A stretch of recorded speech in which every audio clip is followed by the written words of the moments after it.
आज हम 11th की एक बहुत इंपॉर्टेंट डेरिवेशन करने वाले हैं जिसका नाम है acceleration due to gravity above the surface of the earth. Surface का अर्थ के सरफेस से भी बहुत हाइट पर चले जाएं तो वहां पे एक्सेलरेशन ड्यू टू ग्रेविटी के ऊपर क्या फर्क पड़ेगा, उसका फार्मूला क्या होगा, वो डिराइव करेंगे। तो स्वागत है आपका आपके इस चैनल अनुना एकेडमी पर। मेरा नाम अनुना शर्मा। आइए शुरू करते हैं ये डेरिवेशन। सी लेट अस से हमारे पास ये अर्थ है। इस अर्थ का सेंटर ये रहा और ये रहा इसका रेडियस। इतनी बात समझ में आ गई। ये रहा इसका रेडियस। आगे चलते हैं। अगर ये रेडियस है, ये अर्थ का रेडियस है और यहां पर अगर मैंने कोई ऑब्जेक्ट रखा हुआ है तो मुझे बताओ इसके ऊपर एक्सेलरेशन ड्यू टू ग्रेविटी जी कितनी एक्ट करती है। ये तो आपको मालूम ही है। यहां पे acceleration due to gravity g की वैल्यू आती है g is equal to g M upon g M capital M यानी mass of earth upon r square, that is the distance between the two. अब जरा मेरे को ये बताओ, ये कह रहा है कि मेरे को above the surface of earth जाना है। Above the surface of the अर्थ जाना, तो चले जाते हैं अबव द सरफेस ऑफ। ये गए हम above the surface of the अर्थ। इस ऑब्जेक्ट को ऊपर ले गई। ये ऑब्जेक्ट मैंने पहुंचा दिया यहां। लेट अस से ये वाला जो डिस्टेंस है दिस इज हाइट h। हमने हाइट बढ़ाई, डिस्टेंस बढ़ाया। अब ये जो टोटल डिस्टेंस हो गया बेटा यहां से यहां तक, ये कितना हो गया r plus H. r plus H तो कर लो, ये टोटल डिस्टेंस हो गया r प्लस एच। इतनी बात समझ में आई। अब जरा मेरे को इधर आओ। अगर ये डिस्टेंस की वैल्यू बढ़ जाएगी यानी r की वैल्यू अगर बढ़ जाएगी तो g की वैल्यू को क्या असर पड़ेगा, क्या वो कम नहीं हो जाएगी? इसका मतलब क्या है? इसका मतलब है जैसे जैसे हम सरफेस के अबव जाएंगे, ऊपर जाएंगे, तो एक्सेलरेशन ड्यू टू ग्रेविटी की वैल्यू क्या होगी? कम होगी या बढ़ेगी? कम होगी। कम होगी। यहां देखा ना हमने, r की वैल्यू बढ़ेगी तो g की वैल्यू कम हो जाएगी। तो लेट अस से यहां पर पहुंच गए, इसकी वैल्यू आ गई gh। कितनी वैल्यू आ गई यहां पर पहुंच के? लेट अस से यहां पर पहुंच के इसकी वैल्यू यहां पे एक्सेलरेशन ड्यू टू ग्रेविटी होगी gh। इतनी बात समझ लो। तो अब gh निकाल लेते हैं। तो gh निकालने के लिए हम क्या करेंगे? यही फॉर्मूला लगाएंगे। gh निकाल लेते हैं। Alright, so gh at a height h कितना आ गया? g mass of earth. Distance between them कितना है? प्रोडक्ट के दो उस ऑब्जेक्ट के बीच में r प्लस एच का स्क्वायर। ये हो गया। ये इक्वेशन नंबर 1 मान लो, ये इक्वेशन नंबर 2 मान लो। यहां तक पहुंच गए? हाँ जी पहुंच गए। अब बड़ा आसान है। अगर आपको न्यूमेरिकल आए कि above the surface of the height पर g की वैल्यू कितनी होगी, तो ये वाला फॉर्मूला आप सीधा लगा सकते हो। लेकिन आगे भी बढ़ते हैं। अब देखो फॉर्म 1 क्या मैं ऐसे लिख सकता हूं? gh इज इक्वल टू, इधर ध्यान देना, एक से क्या है? gm is equal to g r square. क्या इससे मैं यहां नहीं कर सकता? यहां से अगर मैं देखूं तो gm किसके बराबर आ रहा है बेटा? जी आर स्क्वायर के बराबर आ रहा है। इधर से हाँ जी आ रहा है। तो gm की जगह मैं लिखूंगा जी आर स्क्वायर इस अगले स्टेप में। सो ये मैंने लिख दिया g r square upon r plus h का स्क्वायर। यहां तक बात बन गई। यहां तक पहुंच गए जी, पहुंच गए। अब जरा देखो, अगर आर को मैं नीचे, ये भी आर स्क्वायर है, ये r plus h square, r को मैं नीचे ले आऊं तो मेरे पास जी एच की वैल्यू क्या हो जाएगी?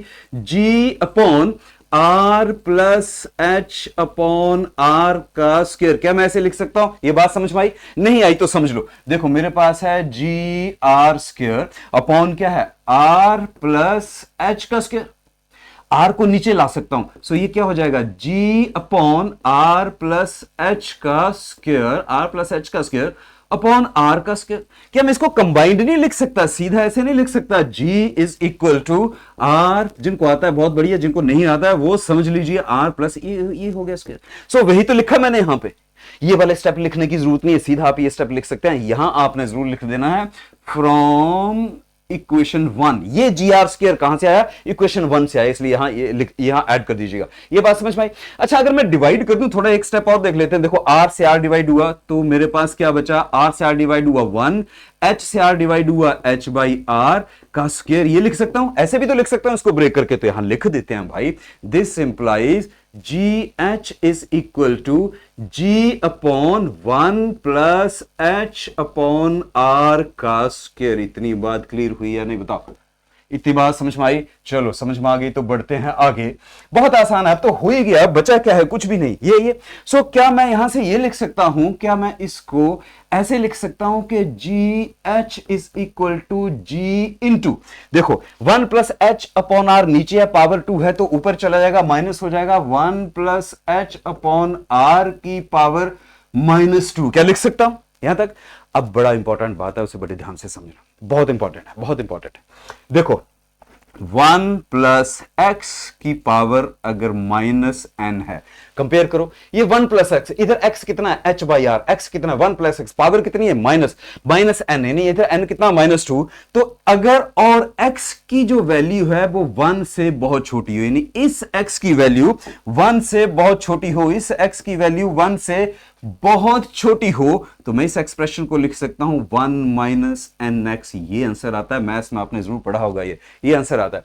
कि इधर कैसे अप्लाई कर सकता हूं मैं, इधर का भी समझते हैं कैसे अप्लाई कर सकते हैं। देखिए देखो, ये अगर मैं एच बाई आर लू, एच बाई आर किसके बराबर है, इधर इसके हिसाब से एक्स के बराबर है ना, तो एक्स जो है वो 1 से छोटा आना चाहिए। सो समझते हैं, अगर ये ऑब्जेक्ट की हाइट जो है, लेटेस्ट से ये 100 किलोमीटर के ऊपर रखा हुआ मैंने ऑब्जेक्ट, ये ऑब्जेक्ट कितना है 100 किलोमीटर, एच कितना होगा 100 किलोमीटर, रेडियस ऑफ अर्थ कितना है 6400 किलोमीटर, ये 0 से 0 कैंसिल हो गया, बचा क्या मेरे पास 1/64।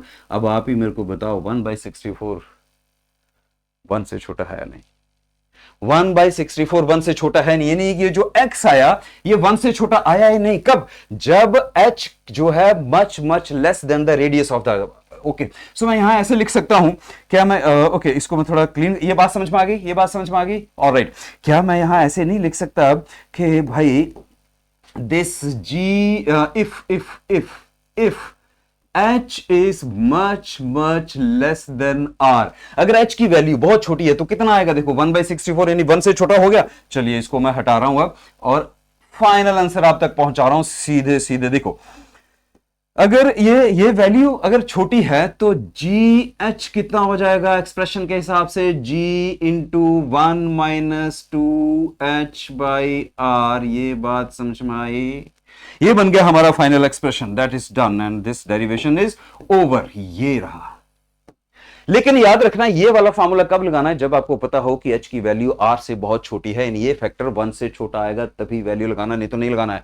और अदरवाइज आप सीधा इस एक्सप्रेशन को यूज करके अपने न्यूमेरिकल्स में यूज कर सकते हैं। तो ये रहा एक मेथड, ये मैंने आपको दिया एक मेथड। एक दूसरा मेथड भी है, वो भी समझ लो, आपकी बहुत सारी बुक्स में भी वो गिवन है, उसे भी समझ लो। चलिए मैं पहले इसको अरेज कर देता हूं, फिर आता हूं आपके सेकेंड मेथड के ऊपर। वो भी आसान है, आपको जो मेथड आसान लगे उससे आप कर लेना, लेकिन अभी समझ जरूर लो, समझते हुए जाओ, ऐसे मत चले जाना, पहले समझ लेना। देखो ओके, फिर वही बात, सरफेस के ऊपर बॉडी है, तो सरफेस के ऊपर एक्सेलरेशन ड्यू टू ग्रेविटी कितनी आ गई थी, अभी किया हमने gm/r², इसको 1, और एट ए हाइट h कितनी आ गई थी, gm/r+h, यहां तक तो सेम ही है, यहां तक तो सेम ही है। इक्वेशन नंबर 2, अब मैं क्या करूंगा, डिवाइड 2/1, सेकेंड इक्वेशन को 1 से डिवाइड कर देता हूं। क्यों डिवाइड करना है, मुझे जीएच फाइंड आउट करना है, जो फाइंड आउट करना है उसको रखो ऊपर, जिसके साथ कंपेयर करना है उसको रखो नीचे। तो डिवाइड कर दिया मैंने, तो मेरे पास क्या आ गया, जीएच डिवाइडेड बाय जी, कितना आ जाएगा, जीएच कितना है भाई, g mass of earth upon r plus h का होल स्क्वायर। अब जब मैं इसको डिवाइड करूंगा, नीचे लाऊंगा जी ये वाला, तो ये रिवर्स नहीं हो जाएगा, उल्टा नहीं हो जाएगा, ये तो आपको मालूम ही होगा, आर स्क्वायर अपॉन आ गया जीएम। अब जरा देखो, जीएम और जीएम गया, कैंसिल हो गया, बचा क्या मेरे पास, मेरे पास बचा g h upon g is equal to r square upon r plus h whole square. यहां तक बात समझ में आई क्या, ये कुछ समझो क्या, ये इतना नहीं हो गया, मैं ये नहीं लिख सकता कि g h is equal to g, चलिए यहां कर लेते हैं, यहां से देखो, क्या मैं ऐसे नहीं लिख सकता, यहां से g h is equal to g, ये ये इधर क्या आ गया, आर स्क्वायर, ये r square, okay, r square g r square upon r plus h upon r plus h का स्क्वायर। ये पहले जैसा नहीं हो गया, यहां तक तो हम पहुंच गए थे। फर्क क्या है ये देखना, जब मैंने यहां जीएम में पहले वाले केस में जब मैंने यहां जीएम में 1 से वैल्यू रखी थी जी आर स्क्वायर, तो सीधा ये आ गया था g r square r plus h, इतने सारे मेरी चीजें बच गई थी, ये चीजें बच गई थी। लेकिन आपको इसी ढंग से करना है, तो वो भी आपके तक लेके आ रहा हूं, चलिए सॉल्व कर लो। तो ये दिस इंप्लाइज जी एच कितना आ गया मेरा, आर अगर मैं नीचे ले आऊं कैसे लाना है वो मैंने आपको समझाया, तो ये बच गया r plus h upon r का होल स्क्वायर। तो जी एच कितना आ गया, ये हो गया जी अपॉन आर से आर गया 1, ये एच बाई आर सेम वही है, एच बाई आर, ये हो गया स्क्वायर। और अभी मैंने आपको बताया था कि मैं इसको ऐसे भी लिख सकता हूं, जी इंटू 1+h/r की पावर -2 लिख सकते हैं। ये ऊपर गया तो माइनस हो गया। तो दिस इंप्लाइज, अभी मैंने आपसे बात की थी कि if h is much less than r, then gh becomes equal to g into 1 - 2h/r। कैसे आया ये मैंने आपको अभी समझाया था। ये रहे दो तरीके आपके पास, आपको जो अच्छा लगे वो करना। लेकिन मैं आपको फिर से ये बता दूं कि अगर आपको न्यूमेरिकल करना है तो भाई ये वाला आप सीधा अप्लाई कर सकते हो, किसी भी हालत में आंसर हमेशा सही आएगा। ये वाला हिस्सा आपने तभी अप्लाई करना है जब आपको क्लियर हो कि हाइट h जो है वो r से बहुत बहुत छोटी है, नहीं तो अप्लाई मत करना, आंसर गलत आ जाएगा, नंबर खो बैठोगे। और दूसरा, पहली और दूसरी डेरिवेशन में फर्क क्या था? पहली में हमने यहां 1 से सीधा gm की वैल्यू gr² रखी थी और हम पहुंच गए थे सीधा इधर, और दूसरी वाली में 1 से 2 को डिवाइड करके हमें ये थोड़ा सा एक्स्ट्रा काम भी करना पड़ रहा है। जो भी आपको आसान लगे वहां से कर लीजिएगा, पर करिएगा जरूर। जय हिंद।